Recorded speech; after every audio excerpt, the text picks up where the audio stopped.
ഇനിയല്ല ഇന്ത്യയുടെ ബാറ്റ്സ്മാൻമാരുടെ കയ്യിലാണ്. ഇന്ത്യയുടെ ബോളർമാർക്ക് ചെയ്യാൻ പറ്റുന്നതൊക്കെ ചെയ്ത് ഇന്ത്യയുടെ ബാറ്റ്സ്മാൻമാരുടെ കയ്യിലോട്ട് കൊടുത്തിട്ടുണ്ട്. ഇനി അവർ തീരുമാനിക്കും ഈ മത്സരം ജയിക്കണോ തോൽക്കണോ എന്നുള്ളത്.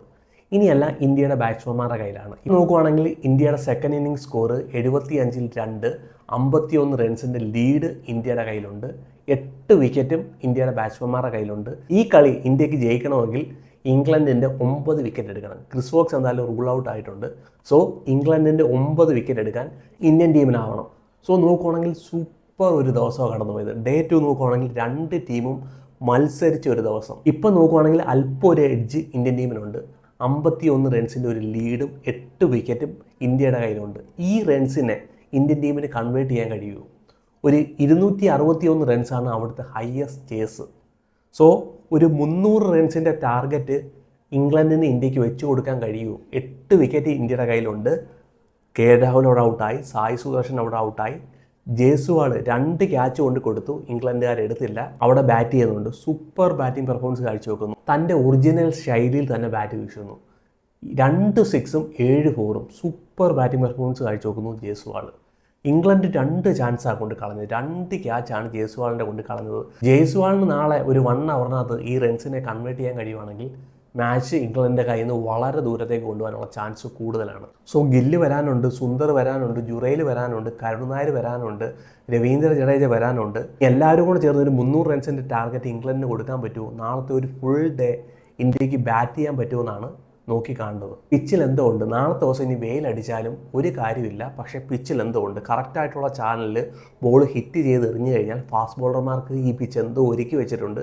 അത് തുടർന്നുള്ള ദിവസങ്ങളും കിട്ടും. അത്ര എളുപ്പമായിരിക്കത്തില്ല ഇവിടെ ബാറ്റ് ചെയ്യുക എന്ന് വെച്ചാൽ. പൊതുവേ ഡേ 3 ബാറ്റിംഗ് ഫ്രണ്ട്ലി ആയിട്ടുള്ളൊരു പിച്ചാണ്. പക്ഷേ എനിക്ക് തോന്നുന്നില്ല പിച്ചിൻ്റെ ഒരു ഘടനയൊക്കെ കണ്ടിട്ട് എന്തോ പിച്ചിലുണ്ട്. ഇന്നത്തെ മത്സരത്തിലോട്ട് വരുവാണെങ്കിൽ ഇന്ത്യ ബാറ്റ് ചെയ്യാൻ വരുന്നു. ഫസ്റ്റ് ഇന്നിങ്സിൽ ഇന്ത്യ ഇന്നലെ നിർത്തിയത് 204 6 വിക്കറ്റ്. എന്നാൽ 218 റൺസ് സ്കോർ ബോർഡിൽ വന്നപ്പോൾ കരുൺ നായർ ഔട്ടാവുന്നു. ടീം അടുത്ത ഒരു കൊളാപ്സിലോട്ട് പോകുന്നു. ഇന്ത്യയുടെ ടേയിൽ തനി നിറം ആവർത്തിച്ച മറ്റൊരു ദിവസം. കരുൺ നായർ ഔട്ടാകുമ്പോൾ 218 7. എന്നാൽ തൊട്ടടുത്ത് തന്നെ 224 10 വിക്കറ്റ് പോയി. കേവലം 6 റൺസ് എടുത്തപ്പോഴത്തേന് ഇന്ത്യ 4 വിക്കറ്റ് കൊണ്ട് കളഞ്ഞു. ഇന്ത്യയുടെ ടേയിൽ വന്ന് തനിക്കുണം കാണിച്ച മറ്റൊരു ദിവസം കൂടെ കടന്നുപോയി. നമ്മൾ 270 എടുക്കും, 300 എടുക്കും എന്നൊക്കെ പ്രതീക്ഷിച്ചിരുന്നു. എന്നാൽ 250 എടുത്തില്ല, 225 എടുത്തില്ല. 224 റൺസിൽ ഇന്ത്യ ഓൾ ഔട്ട് ആവുന്നു. കരുൺ നായർ വന്ന് 100 എടുക്കാൻ കഴിഞ്ഞില്ല. സുന്ദറിന് വന്ന് നല്ലൊരു പെർഫോമൻസ് കാഴ്ചവെക്കാൻ കഴിഞ്ഞില്ല. അൻകിൻസൺ 5 വിക്കറ്റ് എടുക്കുന്നു.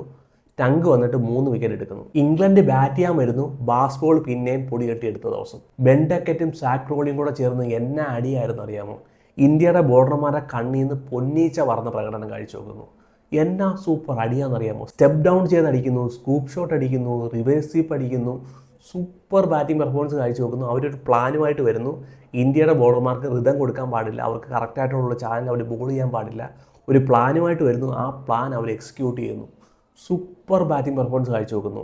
ഇന്ത്യയുടെ ബോളർമാരുടെ എക്കണോമി നോക്കുവാണെങ്കിൽ ഫസ്റ്റ് സെഷനിൽ സിറാജിൻ്റെ എക്കണോമി 7, ആകാശ്ദീപിൻ്റെ 6, കൃഷ്ണയുടെ 6. നോക്കുവാണെങ്കിൽ അടിച്ച് പദം വരുത്തുന്ന ഒരു പ്രകടനം കാഴ്ചവെക്കുന്നു. അടിച്ച് പദം വരുത്തുന്നു. എന്നാൽ ആകാശ്ദീപ് ബ്രേക്ക് ത്രൂ കൊണ്ടുവരുന്നു. 92 1 വിക്കറ്റ് പോകുന്നു. അവിടുന്ന് നോക്കുവാണെങ്കിൽ ഇംഗ്ലണ്ടിനെ 246 റൺസിൽ പിടിച്ചു കെട്ടാൻ ഇന്ത്യക്കായി. ആ ഒറ്റ ഒരു breakthrough. Akashdeep first breakthrough ഇടുന്നു, ബാസ്ബോൾ തീർന്നു. ബെൻ ഡക്കറ്റ് ഔട്ട് ആയപ്പോഴത്തേന് ഇംഗ്ലണ്ട് പ്രഷറിലോട്ട് പോയി. പിന്നെ കൃഷ്ണ വരുന്നു, സാക് ക്രോളിയുടെ വിക്കറ്റ് എടുക്കുന്നു. പിന്നെയായിരുന്നു സിറാജ് സാറിൻ്റെ സെക്കൻഡ് സ്പെല്ല്. എന്നാ സൂപ്പർ സ്പെല്ലായിരുന്നു അറിയാമോ? 4 നിർണായകമായ വിക്കറ്റ് എടുക്കുന്നു. റൂട്ട്, ഓലി പോപ്പ്, ബെതേൽ, ഹാരി ബ്രോക്ക് സൂപ്പർ ബോളിംഗ് പെർഫോമൻസ് കാഴ്ചവെക്കുന്നു. ഗുഡ് ലെങ്ത് ഡെലിവറിയിൽ നിക്ക് ബാക്ക് ചെയ്ത് ഓലി പോപ്പിനെയും റൂട്ടിനെയും ഹാരി ബ്രോക്കിനെയും എടുത്തുകൊണ്ട് പോകുന്നു.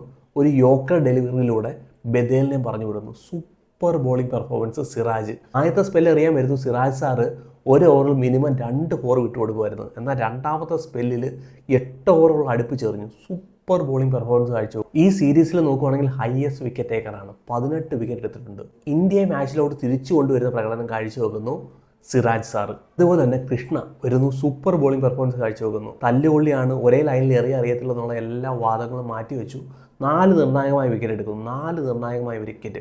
അവിടെ സ്മിത്തിൻ്റെ വിക്കറ്റ് എടുക്കുന്നു. സാക് ക്രോളി അവിടെ സെറ്റായിട്ടിരുന്ന പ്ലെയറിൻ്റെ വിക്കറ്റ് എടുക്കുന്നു.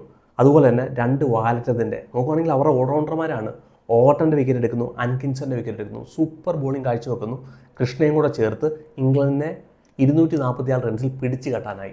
എന്നാൽ രണ്ടാമത്തെ ഇന്നിംഗ്സിൽ ഇന്ത്യ ബാറ്റ് ചെയ്യാൻ വരുന്നു. KL രാഹുൽ വിക്കറ്റ് കൊണ്ട് കളയുന്നു. ഔട്ട്സൈഡ് ദ ഓഫ് സ്റ്റമ്പിൽ വരുന്നു. ഒരു ഡ്രൈവിന് വേണ്ടി ശ്രമിക്കുന്നു, ഔട്ട്. അതുപോലെ തന്നെ സായി സുദർശൻ നിരാശപ്പെടുത്തുന്ന പ്രകടനം. സായി സുദർശൻ ഔട്ടും ആവുകയും ചെയ്ത് ഒരു റിവ്യൂയും കൊണ്ട് കളഞ്ഞു. സായി സുദർശൻ നോക്കുകയാണെങ്കിൽ വളരെ മോശമായിട്ടുള്ളൊരു സീരീസ് ആയിരുന്നു. വേണ്ട ഒരു പെർഫോമൻസ് സായി സുദർശന് കാഴ്ചവെക്കാൻ കഴിഞ്ഞില്ല. വളരെ വളരെ വളരെ മോശമായ ഒരു പ്രകടനമായിരുന്നു സായി സുദർശൻ്റെ. ഇനിയെല്ലാം ഇന്ത്യയുടെ ബാറ്റ്സ്മാൻമാരുടെ കയ്യിലാണ്. നാളത്തെ ഒരു ദിവസം ഇന്ത്യയുടെ ബാറ്റ്സ്മാൻമാർക്ക് സർവൈവ് ചെയ്യാൻ കഴിയുമോ? ഗില്ലിന് ബാറ്റ് ചെയ്യാനുണ്ട്. ജയ്സ്വാൾ നോക്കുവാണെങ്കിൽ നല്ല ടച്ചിലാണ്. 2 ക്യാച്ച് കൊണ്ട് കളഞ്ഞു ഇംഗ്ലണ്ട്, എങ്കിലും നല്ല ടച്ചിലാണെന്ന് തോന്നുന്നു. സോ ഇന്ത്യക്ക് 8 വരെ ബാറ്റിംഗ് ഉണ്ട്. സോ ഇവിടുന്ന് ഒരു 300 റൺസ് ഇന്ത്യക്ക് കണ്ടെത്താൻ കഴിയുവാണെങ്കിൽ ഇന്ത്യക്ക് ഒന്ന് ഫൈറ്റ് ചെയ്യാൻ കഴിയും. ഈ പിച്ചിൽ എന്തോ ഉണ്ട്, അത്ര ഈസി ആയിരിക്കത്തില്ല സെക്കൻഡ് ഇന്നിങ്സിൽ വന്നിട്ട് 300+ റൺസ് എടുക്കുകയെന്ന് വെച്ചാൽ. ആദ്യത്തെ ഇന്നിങ്സിൽ പോലും 300 റൺസ് എടുക്കാൻ കഴിഞ്ഞില്ല ഇംഗ്ലണ്ടിന്. ഇന്ത്യൻ ടീമിനായാലും ഏകദേശം 244 റൺസ് എടുക്കാൻ കഴിഞ്ഞുള്ളൂ. സോ ബെൻഡക്കറ്റും സാക്രോളിയുടെയും വിക്കറ്റ് പോയി കഴിയുമ്പോഴത്തേനും അത്ര ഈസി അല്ല. ഇവിടെ വന്നിട്ട് ഡിഫൻസീവ് മോഡിലോട്ട് പോയി കഴിഞ്ഞാൽ സ്കോർ കണ്ടെത്താൻ കഴിയത്തില്ല. എന്താണോ ഇംഗ്ലണ്ട് കാഴ്ചവെച്ചത് അതേ ബാസ്ബോൾ കളിക്കുവാണെങ്കിൽ ചിലപ്പോൾ ഈ സ്കോറിനെ ചേസ് ചെയ്യാൻ കഴിയും. പക്ഷേ ബാസ്ബോൾ കളിച്ചാൽ വിക്കറ്റ് കൊണ്ട് കളയാനുള്ള ചാൻസും കൂടുതലാണ്. സോ എന്തായാലും നിർണായകമായ ഒരു ദിവസമാണ് നാളത്തെ ദിവസം. സോ നാളത്തെ ഒരു 1 അവറോടെ അറിയാം ഇന്ത്യ എങ്ങോട്ടാണ് പോകുന്നത്. നല്ലൊരു ലീഡ് ഇന്ത്യക്ക് സെറ്റ് ചെയ്യാൻ കഴിയുമോ ഇല്ലയോ എന്നുള്ളത് നാളത്തെ ഒരു 1 അവറിൽ അറിയാം.